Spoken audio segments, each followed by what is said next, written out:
एक दौर ऐसा था पहले का, जब जगत गुरु शंकराचार्य जी महाराज का प्रागट्य इस भूमंडल पर हुआ था। जगत गुरु शंकराचार्य जी जब इस भूमंडल पर, इस पृथ्वी पर आए थे, तो उन्होंने शिव भक्ति को इतना जगाया था, इतना जागृत कर दिया था, इतना जागृत कर दिया था शिव भक्ति को कि घर घर में लोग शंकर की भक्ति करते थे। जगत गुरु शंकराचार्य जो शंकर के एक अंश हैं, जगत गुरु शंकराचार्य जो शिव के एक अंश माने गए थे, जब उनका जन्म हुआ था, प्रागट्य हुआ था, उसके बाद उन्होंने शिव भक्ति को ऐसा जगाया।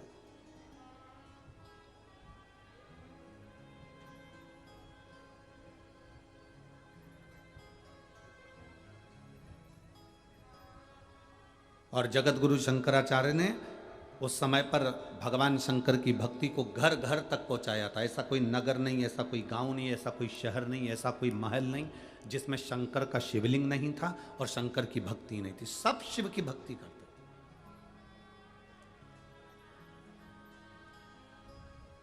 जिस समय पर पूरा राष्ट्र को लोग नोचने में लगे हुए थे, उस समय पर जगत गुरु शंकराचार्य जी ने आकर उस समय शिव भक्ति को जागृत कर कर शंकर की भक्ति को पूरे घर घर गांव गांव तक पहुंचाकर उस शिव भक्ति को वापिस स्थापित करा था। सनातन धर्म को, हमारे सनातन धर्म को वापिस स्थापित कर दिया था जगत गुरु शंकराचार्य। और जगत गुरु शंकराचार्य जी के जो शिव का एक अंश है, उनके परम धाम का जब स्मरण हो गया, उसके बाद में धीरे धीरे धीरे धीरे वापिस लोगों ने अपने अपने पंथ बना लिए। कोई कहता है हम नारायण वाले हैं, कोई कहता है हम कृष्ण वाले हैं, कोई कहता है हम दत्त वाले हैं, कोई कहता है हम इनके वाले हैं, कोई कहता है हम इस संप्रदाय के हैं, कोई कहता है हम इस संप्रदाय के हैं। लोगों ने अपने अपने संप्रदाय बना दिए। कोई कहता है हम शंख चक्र के, कोई कहता है हम श्री जी पंथ के, कोई कहता है हम शिव पंथ के, कोई कहता है हम दत्त पंथ के, कोई कहता है हम वारकरी पंथ के, कोई कहता है हम इस पंथ के, कोई कहता है हम उस पंथ के।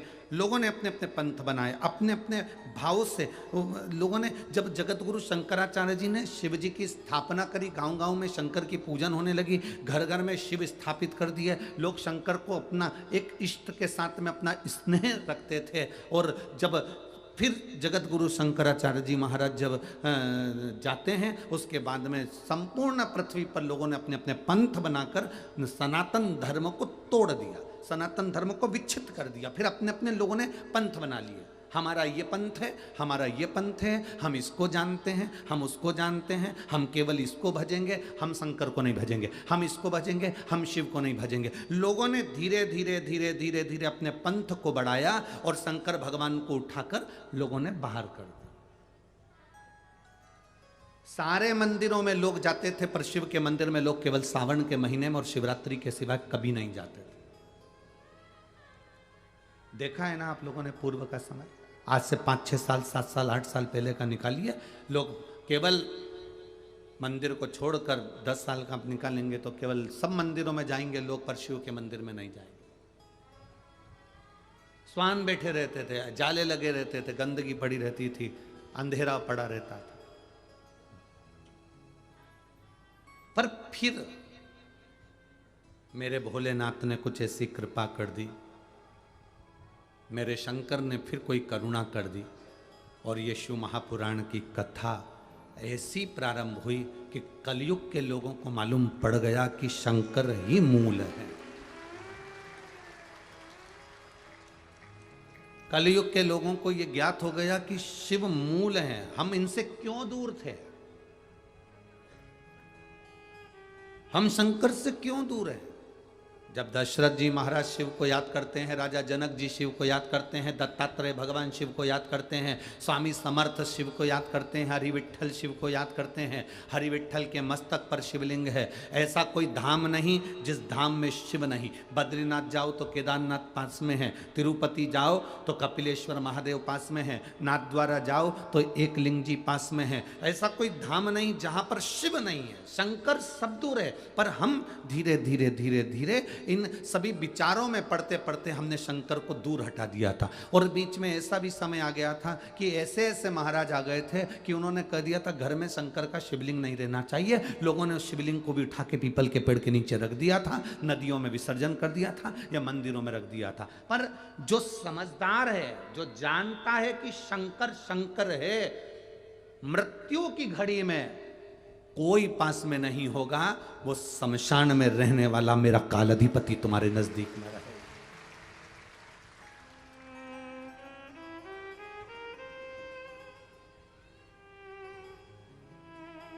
छत्रपति वीर शिवाजी को लोग मानते हैं, पर उनका एक नारा हर हर महादेव भूल जाते हैं कि क्यों महादेव का नाम लेते हैं छत्रपति शिवाजी, क्यों जीजाबाई शंकर जी का नाम लेती है, क्यों अहिल्याबाई शंकर जी का नाम स्मरण करती है, क्यों भारत के जो श्रेष्ठ संत साधु सन्यासी तपस्वी साधक उपासक शिव तत्व को जानते हैं।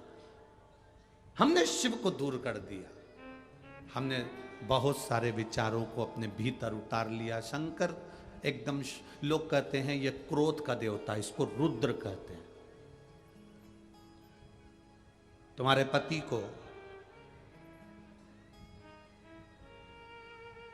पागल कुत्ता काटा है जो हर कभी गुस्सा कर दे। तुम्हारी पत्नी को पागल कुत्ता काटा है जो हर कभी गुस्सा कर देगी। गलत देखेगी तो बोलेगी, पति भी गलत देखेगा तो बोलेगा। मेरा महादेव भी क्रोध जब करता है, जब इस भूमंडल पर गलत देखता है तो फिर क्रोध करता है। कोई ऐसा नहीं है जो व्यर्थ में तुम्हारे ऊपर गुस्सा करेगा या व्यर्थ में क्रोध करेगा। आप अगर कुछ कह रहे हो, उसका जवाब वो दे रहे हैं, अगर हो सकता है कि वो गलत हो तो फिर उसका क्रोध आएगा ही। लोगों ने कहा शिव रुद्र है, क्रोध है। ना ना ना ना, शंकर भगवान क्रोध के देवता है ना, ऐसा नहीं है। शंकर भगवान तो सत्यम शिवम सुंदरम, सत्य भी शिव है। शिवम का मतलब मालूम है? बोलो, जम के बोलो। शिवम का मतलब क्या होता है? शंकर नहीं, शिवम का मतलब है जिसमें पूरा ब्रह्मांड और पूरे 33 कोटि देवता और पूरे ब्रह्मा विष्णु इंद्र 64 योगनिया देवता सब उसी के अंदर समाये हुए हैं।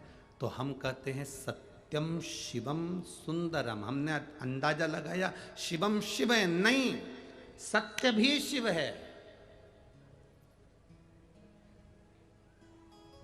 ये ब्रह्मांड के जितने देवता हैं शिवम, ये भी शिव हैं। सुंदरम, ये प्रकृति, ये पृथ्वी, जल, आकाश, अग्नि, ये भी सुंदर है। अगर ये अग्नि सुंदर नहीं होती तो भोजन में आनंद की अनुभूति नहीं होती। बस समय समय की एक गणना है। जो सूर्य की रोशनी ठंड में तुमको अच्छी लगती है, वही सूर्य की रोशनी तुम्हें गर्मी में जलती है।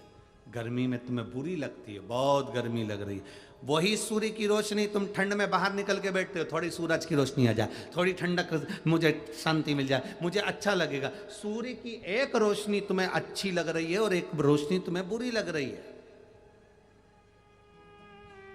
जल एक तरफ अच्छा लगता है, जब कुएं में पानी नहीं होता, पानी आ जाए तो अच्छा, बोर में पानी आ जाए, नदी में पानी आ जाए, तालाब में पानी आ जाए, हमारे घर के हापसी में हेडपंप में पानी आ जाए, हमारे ट्यूबवेल में पानी आ जाए, अच्छा लगेगा। टंकी में पानी आ जाए, अच्छा लगेगा। नल चालू करो, पानी आ जाए, अच्छा लगेगा। पर वही पानी जब बाढ़ के रूप में आ जाता है, क्रोध कर आ जाता है, तो बुरा लगता है। हवा चले, गर्मी लग रही है, थोड़ी थोड़ी ठंडी ठंडी हवा चले तो अच्छी लगती है, पर वो आंधी के रूप में आती है तो बुरी लगती है। हवा वही है, अच्छी भी चलेगी और तुम्हें बुरी भी लगेगी, अच्छी भी लगेगी और बुरी भी लगेगी। मन है हमारा, हमारा चित्त, हमारा हृदय, हमारा आनंद है। पर ईमानदारी से बोलो, तुम कमरे के अंदर बैठे हो तो पानी तुम्हारा कुछ बिगाड़ेगा? बोलते जाओ जल्दी से। नहीं। तुम कमरे के अंदर बैठे हो तो हवा तुम्हारा कुछ बिगाड़ेगी? बोलो बोलो जम के। नहीं। तुम कमरे के अंदर बैठे हो तो सूरज तुम्हारा कुछ बिगाड़ेगा क्या? नहीं। उसी तरह जब तुम शिव की शरण में बैठते हो तो संसार का कोई दुख तुम्हारा कुछ बिगाड़ नहीं सकता। अकाल मृत्यु वो मरे जो काम करे चंडाल का, और काल उसका क्या बिगाड़े जो भक्त हो मां काल का। शिव की आराधना करने वाला कमरे के अंदर सेफ है, शिव की शरण में सेफ। हम उससे दूर हो गए थे, बहुत दूर।